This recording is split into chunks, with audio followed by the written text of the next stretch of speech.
So I am using a different camera today. It just stopped raining, so I thought I would just get out here real quick and get you a tour, give you a little update. Look, those hanging baskets have really perked up. Nothing like a little attention. Marigolds too, doing well. So yeah, so it's been raining for about 3 days. Light rain, not a soaking. I repotted the rosemary plant and the thyme plant in these bigger pots and took some cuttings. I can show them to you later and see how they're growing in the windowsill. The basil are still doing wonderful. I've pruned them back, harvested some basil off of there to make salad dressing, and now they're ready to be harvested again. This is my first time growing a tomatillo plant in a container, and they didn't get very big, so I don't think that I'll try that one again. We moved the picnic table over here. It was over here, and then we mowed that down. And so I moved that tire. We're trying to use tires around the garden. They haven't really found their place yet. So here's the purple sage and the variegated sage still here, and the oregano still doing great. Gonna have to trim that back. Gonna trim off all these seed heads off of the chives. We're gonna do that. And this is the homestead today. Got the window all picked out and the paint to go on the greenhouse once we get that going. A drier day than this. Oh, slipping. Doing a little clean out on that shed. Got a pile of newspapers to put down before we start planting again. Okay, so here's our zinnias. Beautiful red zinnias. This is dill. When on a drier day I can harvest that seed. The yellow flowers. There's the calendula. Beautiful. And the purple prince zinnias. Beautiful. And these are the ones that I didn't know what they were. I don't see one in bloom right now. But those are actually moonflowers. And I hadn't seen them bloom in the daytime because they come out in the evening. And by morning time they look like this. And I'm hoping that they will form a seed. So, but they make this great vine. Good for privacy or seclusion. More purple prince. And these are the nasturtium, which I encourage you to try sometime. There's a ground cherry growing in there. We haven't harvested out of that bed the ground cherries, so they'll probably show up again next year. That's just random bed of tomatoes. I trellised some, not very many of them. These are they were put in late. All these tomatoes were put in late, so they are not really producing too much. Or we've already harvested what they did produce, and we haven't had enough sunshine for any more to ripen. I mean, this is the pepper patch. Most of all of that is jalapeno peppers, but these here in the front are bell peppers. I believe that they're green bell peppers. We'll know shortly. And then over here are the actual tomatoes that I had mapped out in my notebook. So I know what they are if I wanted to look at them, but look at those beautiful yellow tomatoes. I'm going to have to get out here and pick tomorrow if it dries out. I was just real happy that it was such a light, gentle rain that they didn't split. If they don't get water for a long time and then they get a lot of water in a rush, then they're liable to split. And I see a couple back there I'm not going to get all muddy and look for them.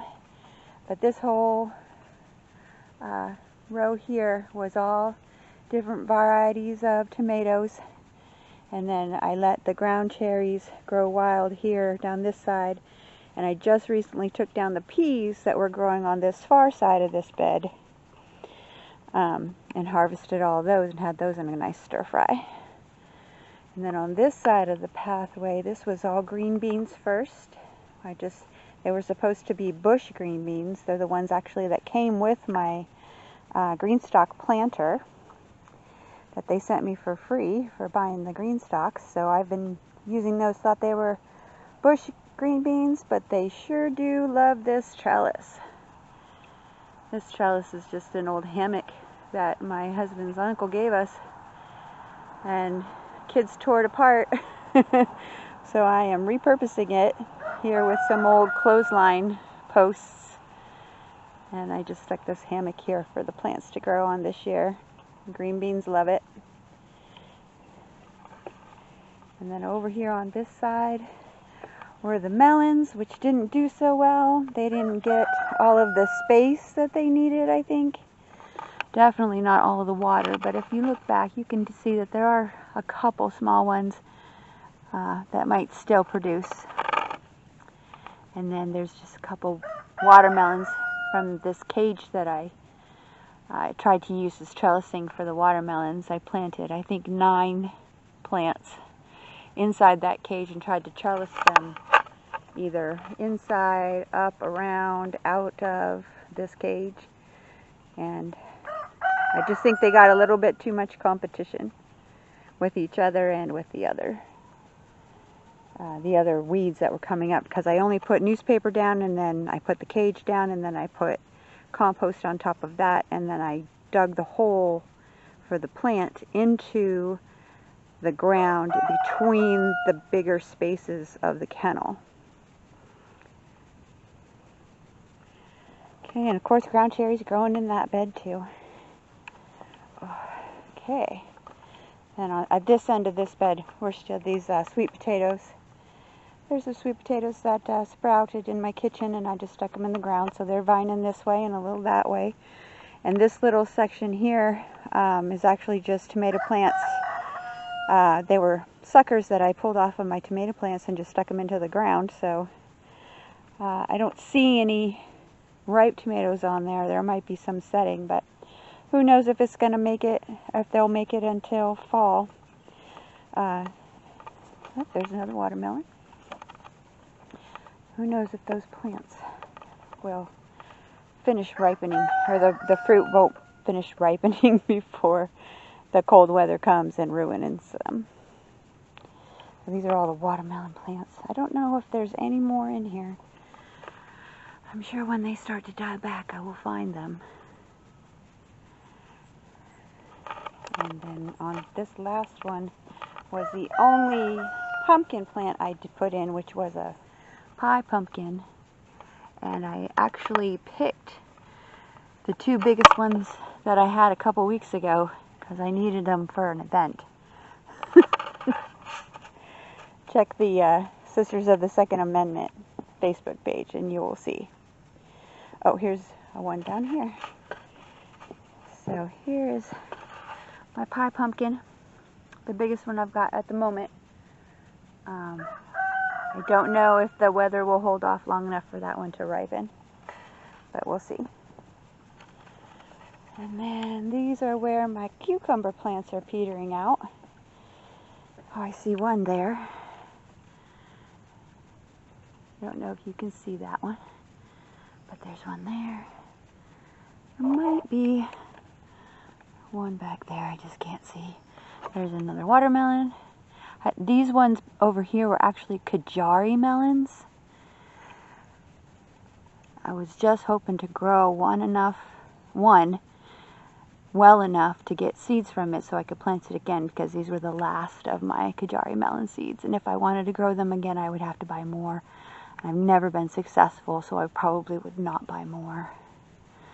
I just don't think that they grow well here. I don't do a good enough job. I've never really been too successful with melons, and I don't know if it's because of my region or just my abilities as a gardener. Okay, and here's our peanuts. And I remember I told you about the pegs. They're called pegs, where the flowers will grow. Here's one here. And then this peg will go down into the ground and form the peanut that you harvest. And then between my peanuts is the stevia, which I don't really know how to use the stevia in things. How do you use it like in your coffee? I got 2 of these plants. How do you process it? If you know, leave it in the comments. So, more pegs.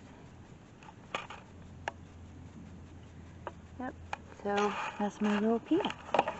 And that mint over there got so dried out it almost died. But mint plants are very vigorous, so it should come back to life in not too much time as soon as I get a chance to prune that back. But that is the garden tour for this time, ladies and gentlemen. And I hope that, oh yeah, elderberry trees. I hope that you all have a very good day.